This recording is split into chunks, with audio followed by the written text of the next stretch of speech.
effects and the rewards. The close rewards. But now,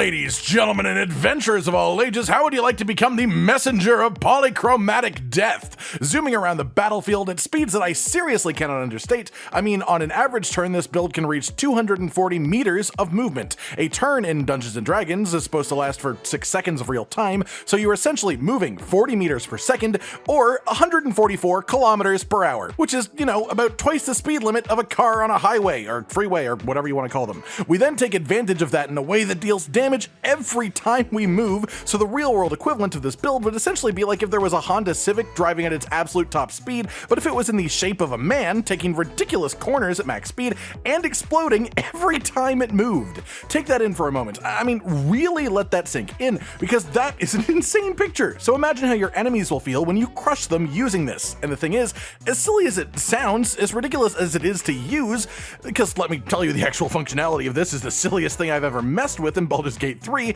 and despite that, it is actually insanely strong. Like, possibly the strongest thing that I've ever seen. And that's because I don't think there is a single enemy in the game that can survive one turn against this build. So, what is actually going on that makes all of that happen then? Because the way that this one functions is really quite intriguing. First, we start off with a very specific weapon called hamarhraft. This weapon has a unique effect called Shockwave that makes you deal 1d4 of thunder damage in a 3-meter radius when you land from a jump. We also apply the light cantrip to our weapon so we are permanently glowing, and then use the Callous Glow Ring, which does 2 radiant damage against creatures that are illuminated anytime that you do damage to them. So, now every time we jump, we do 1d4 plus 2 damage, right? But we also have the Gloves of the Belligerent Skies, which applies 2 turns of reverberation on a target whenever they take thunder, lightning, or radiant damage. We do both thunder and radiant damage types on landing, so that is actually 4 stacks every time we jump. On top of this though, we are running Spike Growth on the floor, and we are mainly a Tempest Cleric. And one of the cool features of Tempest Cleric is when you do thunder damage, you can push a target back up to 3 meters. So when we jump, we do thunder damage, then we push, making the enemy take damage from Spike Growth, and the Spike Growth damage also triggers the radiant damage from Callous Glow, which means that we actually get 6 stacks of reverberation per jump. At 5 stacks, it pops for 1 to 4 thunder damage as well, which also causes Callous Glow Ring to add 2 radiant damage because we have a lit up weapon. So let's do some math here. 1d4 from the weapon, 1d4 from reverberation proc, 2d4 from the Spike Growth damage itself, plus 2 to each of those rolls because of Callous Glow radiant damage on top, but then also we have the Ring of Absolute Force, which gives you plus 1 to any thunder damage rolls you make, so 1d4 plus 3, 1d4 plus 3, 2d4 plus 2, for a total of 44 plus 8, which is 12 to 24 damage per jump. But wait, that's not it. It gets better, because we also have the Shriek debuff pulsing out from Failure Alluve just around us permanently, which makes every instance of damage that we deal to enemies also do a bonus 1d4 of thunder damage, which also gets plus 1 for being thunder damage, and also triggers 2 radiant damage from Callous Glow when it procs. This triggers off the initial jump and off of the Spike Growth, but not the reverberation proc specifically, so we have another 2 sets of 1d4 plus 3 damage per jump, for a whopping total of what will amount to 20 to 34 damage every time you jump. That is your range. We have 240 meters of movement speed from our various buffs and items, and normally to do a jump, you need to move a minimum of 3 meters, and also it uses a bonus action, so you're obviously limited. But what if instead of jumping, we were flying? If you can fly, you only need to move 1 meter to activate flight, but on landing, you will activate your jump effects. It counts the same. This means that you can do 20 to 34 damage per 1 meter of movement that you have per turn. At 240 meters of movement, purely average damage rolls will give you around 6,500 damage per turn. Maxed out rolls, if you get really lucky, would go over 8,000 per turn. That is absolute insanity that no enemy could possibly survive. And as if that wasn't enough, you can do this every turn as long as you keep your concentration up. It's not just a one-off thing, it's not a one-turn maneuver. Now that we've gone over all the nitty-gritty math and the explanation of it all, you understand both how ridiculously strong this is and how absolutely silly the whole thing is, because, well, it also makes one turn take like 3 to 5 minutes if you are using every last inch of movement you have, but it is totally worth it for how good it is. And with that, I think we're ready to dive into the build itself, how to put every little bit together that makes it do the ridiculousness that it does. As for your levels then, before we even get that deep, ideally, if you really want to min-max this entirely, you will have a wood elf character or a wood half-elf for the bonus move speed that will give you, but that is generally quite minor in the grand scheme of things, so you can choose other races if you just want to, roleplay as those races. For levels specifically, we'll start off here with Cleric, and you want to go Tempest domain specifically. You want the light cantrip here as well. No other cantrip actually matters to us, so the rest are personal choice. As for your abilities, these are sort of 2 stages to this because of a specific item that you'll be getting in Act 3 that helps out a lot. Before you have that item, this is the stat spread you want: 15 strength, 16 dexterity, 16 constitution, then choose whichever of the remaining stats you would prefer to have be 10 and the rest be 8. Once you have the item though in question, it sets your constitution stat upwards, so you can instead just have 8 constitution and then high charisma if you want to also be the talker of your party just for fun, or choose one of the other stats you want to boost if you just prefer a different one. At level 2, your choices don't matter here, same with level 3, then we get to level 4. Still sticking with Tempest Cleric here, we get our feat for the build, and without hesitation, the one that you want is the mobile feat. This gives you 3 meters of bonus move speed per turn, which is a massive increase when you include all of our other buffers factored in. Don't underestimate it because it is actually the thing that gets just exponentially higher because of the other things we're using. Cantrips and spells here, nothing matters. Level 5, you may as well pick up Daylight just to have an alternate source of lighting things up if you ever want it, but otherwise, again, full personal choice. Then at level 6, we finally get the reason that we chose Cleric, Thunderbolt Strike, the class feat. When you deal thunder damage to a large or smaller creature, you can push it up to 3 meters. This makes it so when we jump, we have knockback, which is what triggers the spike growth damage every single time.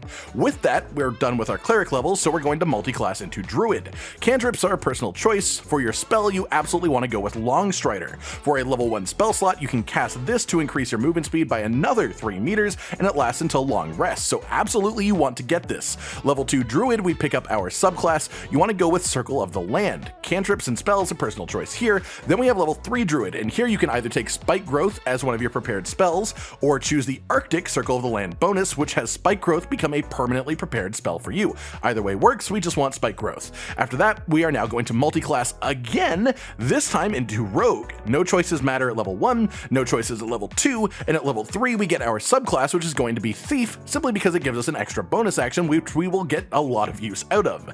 And that is level 1 to 12, quite simple with this one, honestly. From this part is where it gets interesting though, is now we should also talk about all of the items that we use to make this work, as well as any helpful companion setup that you can use too.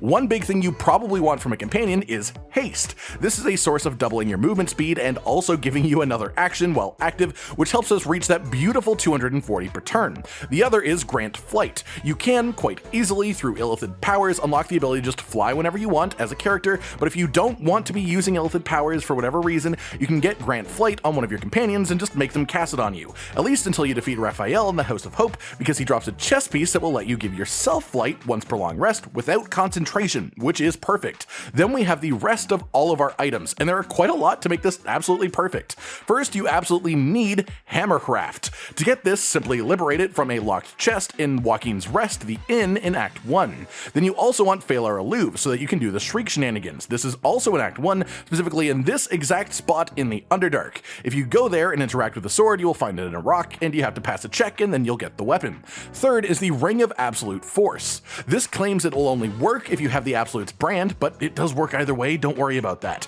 And this ring is dropped by Sergeant Thrin in Grimforge right in the main area. Fourth is the Boots of Speed. You get these from Thula in the Myconid colony of the Underdark in Act 1, either through diplomatic methods or more aggressive ones, and these give you a bonus action dash that uniquely does stack with class-based bonus action dashes. You cannot stack Rogue bonus action dash with Monk bonus action dash, but you can stack either of those with the Boots of Speed bonus action dash. Fifth is the Haste Helm. Again in Act 1, a lot of these items are actually pretty easy to pick up relatively early, and this is in the Blighted Village in the locked chest beside the Ancient Sigil Circle waypoint. Sixth, we've got the Gloves of Belligerent Force. These are in Kreis Yalek in the Rosy Morn Monastery, in a chest that is located in the Inquisitor's Chambers, and these enable our reverberation shenanigans. 7th is the Callous Glow Ring. In Act 2, inside of the Gauntlet of Shar area, right beside Balthazar, there is a locked treasure vault. Open this up and one of the chests inside will have this ring. The 8th item then is going to be the Dark Justiciar half plate, which is just a half measure for your actual armor slot if you are using the build before Act 3, as this gives you advantage on Constitution saves, which helps you keep up your concentration on spike growth when we enter the patch of spikes. Every time you walk into spike growth from the outside or fly in, you will proc the damage effect and have to roll concentration. But if you fly while you're already inside of spike growth, if you're already in the radius, it doesn't do anything to you. So this is more of just a safety measure more than anything. It is also found in the Gauntlet of Shar area, just in the library section of it. Then moving on to Act 3, we have 2 items remaining, both in the House of Hope. The Helldusk armor, which gives you fly if you are avoiding illithid powers, is the reward for killing Raphael himself. And then our final item is the Amulet of Greater Health, which sets your Constitution score to 23, as well as giving you advantage on Constitution saving throws, which as a combo should make you nearly immune to breaking concentration. That's the base concept then, the levels and the classes and the spells required, as well as all of the items to perfect it. So let's just quickly go over the actual rotation of what you want to do when you're using it.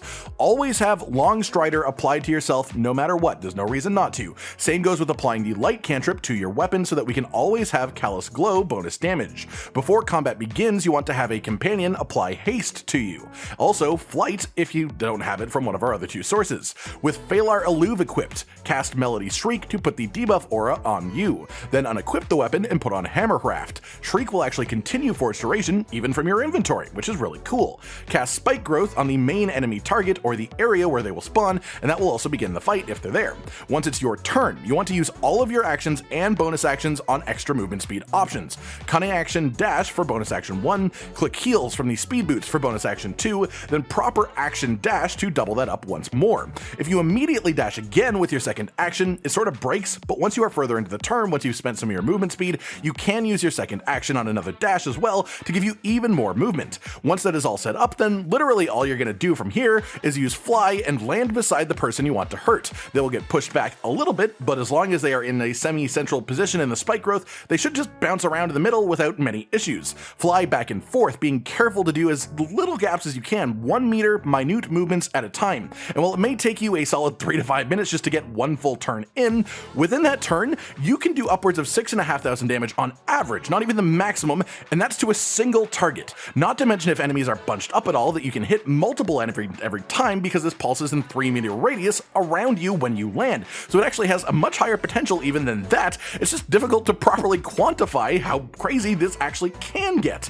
And that's it then. An absolutely insane build from top to bottom. What is required to make it function is nuts. What it actually does is nuts. And while to use this for longer than a few hours, you start feeling a little bit crazy. But hey, when it looks this silly, and more importantly, is this absolutely bonkers strong, it's definitely worth it. I hope you've all enjoyed this then. My take on a jumping build maximized to the absolute limit within Baldurs Gate 3, using Spike Growth and also Phalar Eluve as sort of bonus trump cards to skyrocket the damage that you get with every jump you take. Let me know what other kinds of wacky builds you'd like to see taken to this level in the future. Like if you liked the video, subscribe to the notification bell for more, and most importantly, ladies and gentlemen, until next time, stay sweet.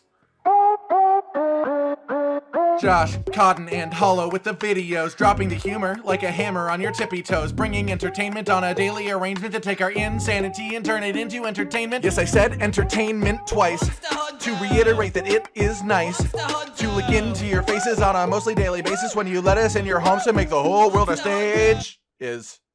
Goodbye.